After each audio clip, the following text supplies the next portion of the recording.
Hello friend, good morning. की करছো তোমরা সবাই? কেমন আছো? চলে এসেছি আজকে একটা নতুন ভিডিওর সাথে।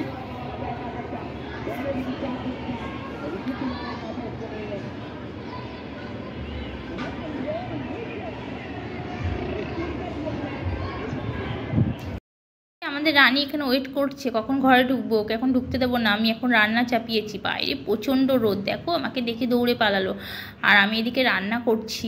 রান্না করতে করতে এখানটায় আমাকে বারবার করেই আসতে হয়, কেন মন যেন এখানেই পড়ে থাকে। আর স্কুলে কিসের একটা চিল্লামিল্লি আওয়াজ শুনে আমি বেরিয়ে এলাম, দেখলাম একটা বাচ্চা পড়ে গেছে, তো ওকে ভেতর নিয়ে চলে গেছে।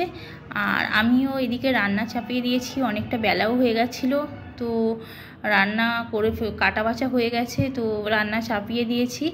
একদিকে রান্না চাপিয়েছি, দেখো আজকে কি কি রান্না হবে। পালং শাক কেটে রেখেছি, আলু বেগুন দিয়ে পালং শাক করবো, আর ডাল করব, মুগের ডাল। আজকে শনিবার। আর আমার দেখো এখনও পর্যন্ত কিন্তু বিছানাপত্র কিছুই তোলা হয়নি, অনেক টাইম হয়ে গেছে, 11টা বাজে, একদম ঘুম ভাঙছে না, খুব ঘুম কেন জানি না। খেয়ে দিয়ে আবার ঘুমিয়ে পড়েছিলাম, তারপরে একদম উঠে পড়লাম সন্ধ্যা দিতে। সন্ধ্যা এখনও হয়নি, গা হাত পা ধুয়ে নিয়েছি, ঠাকুরকে একটু ধূপ দীপ দিয়েই দিলাম। দিয়ে নিয়েই তারপরে চলো তোমাদের সাথে একটু গল্প করে নিই। অনেক দিন তোমাদের সাথে গল্প করা হয় না, তাই এই জন্য একটু গল্প করে নিই। সন্ধ্যাটা এখনও অনেকটাই বাকি আছে, দেশে হলে এতক্ষণ সন্ধে হয়ে যেত, 6:30 বাজে, কিন্তু এখানে এখনও পর্যন্ত সন্ধে হয়নি। জানো তো ফ্রেন্ড, আজকে আমি কয়েকদিন ধরে বেশ আমার নিজের ঘর আমি মিস করছি। কেন জানি না, স্বপ্নে সবসময় খালি আমার সামনে চলে আসছে, প্রচণ্ড আকারে মিস করছি।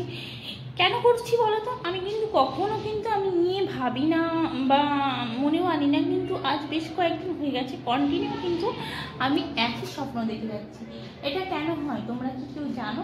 আর যদি জানো অবশ্যই আমাকে বলো। আর কেন এরকম হচ্ছে আমার সাথে আমি বুঝতে পারছি না। তো তোমাদের যদি কারো জানা থাকে অবশ্যই আমাকে কিন্তু কমেন্ট করতে ভুলো না। ওকে, চলো এবার ভিডিও স্টার্টিং করি। স্টার্টিং তো আছে, চলো। দূরে শুধু পতঙ্গ আর পতঙ্গ, দেখো বাচ্চারা শুধু যখনই টাইম পাচ্ছে শুধু পতঙ্গ ওড়াতে লেগে যাচ্ছে, আকাশে শুধু পতঙ্গই দেখা যাচ্ছে। আর চারদিকে ছাদ থেকে দেখো শুধু পতঙ্গের সবাই উড়াচ্ছে, হাতে লাটাই নিয়ে পতঙ্গ উড়াচ্ছে সবাই। আর এই দেখো তোমাদের সাথে ওয়াও ওয়াও চলে এসেছে, দেখতে পাচ্ছ? দেখো গাছের পাতাগুলো মুড়ে মুড়ে খাচ্ছে, দাও তোমাদের জুম করে দেখাচ্ছি। দেখো গাছের পাতাগুলোকে একেবারে মুড়ে মুড়ে খাচ্ছে,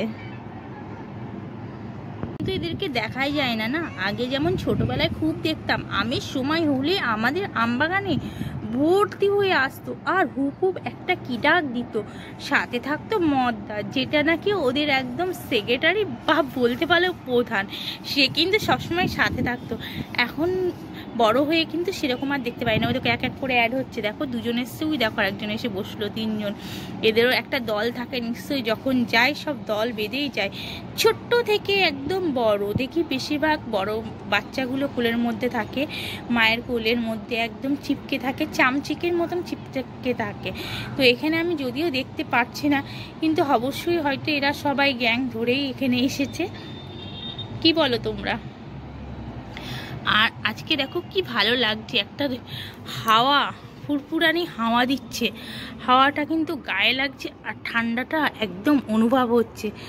ঠান্ডা হাওয়ার অনুভবটা একটা অন্যরকম, বুঝতে পারলে? যে ঠান্ডা হাওয়াটা দিচ্ছে না, তার যে একটা অনুভব, সেটা পুরো একদম অন্যরকম। হাওয়াটা দেখো কি ভালো লাগছে, দেখো।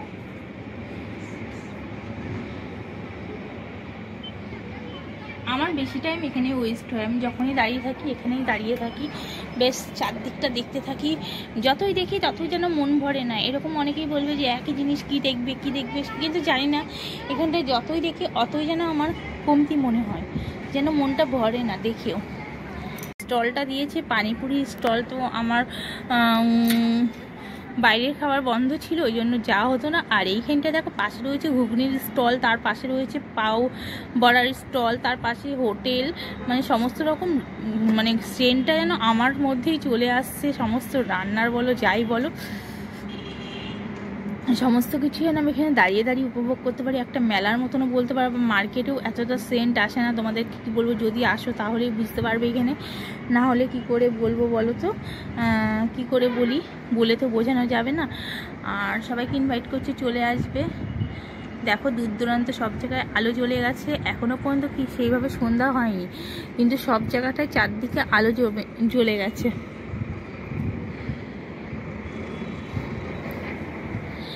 এ দেখো দেখো আখ নিয়ে যাচ্ছে, গাড়ি ভরে কিন্তু আখ নিয়ে যাচ্ছে। সব দেখি গরুর গাড়িতে ভরে ভরে, যে এটা যাচ্ছে না, এটা কিন্তু আখ যাচ্ছে। গরুর গাড়ি ভরে ভরেও আখ নিয়ে যায়। এখানে কোথাও হয়তো ক্ষেত আছে কাছে পিঠে, প্রায় দেখি এখান দিয়ে গরুর গাড়ি ভরে একদম মেছেলে থেকে বেড়া ছেলে গাড়ি চালায়, মেছেলেগুলো আখ নিয়ে গাড়ির উপরে শুয়ে শুয়ে চলে যায়, জানো তো। সাথে অনেক কথা বলে নিলাম। এবার করব রাতে রান্নার তৈরি। রাতে রান্না করতে হবে। এখন একটু মাখা ঝুঁকা কাটা বাছা করে রেখে দিই। আর কি করব বলো, শীতের আমেজ, ঠান্ডা ঠান্ডা যতই না থাকুক, এত হাওয়া, ঠান্ডা তো লাগছে। তোমরা হাওয়াটা আওয়াজটা বুঝতেই পারছো, শো শো করে হাওয়া দিচ্ছে। হাওয়ার কি আওয়াজ বাপরে, সে যেন সমুদ্র দূর থেকে যেন গর্জন করে, সেরকম এখানে যেন দূর থেকে হাওয়ার গর্জন শুনতে পাচ্ছি। আর বলো তোমরা সবাই কে কী করছো, আমার ভিডিও কারা কারা দেখছো, কারা কারা দেখছো না। আর আমার ভিডিওতে কমেন্ট করছো না, কমেন্ট আসছে না। তোমার ভিডিওতে কমেন্ট করো, ঝটপট কমেন্ট করো। ভিডিওতে একদম কমেন্ট আসছে না, তো তোমাদের সবাইকে বলছি ঝটপট কমেন্ট করো, ঝটপট কমেন্ট করো। কমেন্ট আসছে না ভিডিওতে, একদম লাইক কমেন্ট আসছে না, তো লাইক কমেন্ট অবশ্যই কিন্তু করো। আজকে রাতে বানাবো বাঁধাকপি আর রুটি। যারা যারা বাঁধাকপি খেতে ভালোবাসো রুটির সাথে, সবাইকে ইনভাইট করেছি, চলে এসো। রাতে বাঁধাকপি আর রুটি করবো, টমেটো দিয়ে বাঁধাকপি বানাবো ঝাল ঝাল করে, আর সাথে করবো গরম গরম রুটি। তো যারা যারা খাবে সবাই চলে এসো, ওকে। তো ভিডিওটা এখানেই শেষ করছি। তোমরা কিন্তু লাইক কমেন্ট অবশ্যই করো, আর আমার ভিডিও কেমন লাগছে অবশ্যই কিন্তু জানিও। আর সবাই ভালো থেকো, সুস্থ থেকো, বাই বাই। আসছি আবার নেক্সট ভিডিও নিয়ে, ওকে বাই।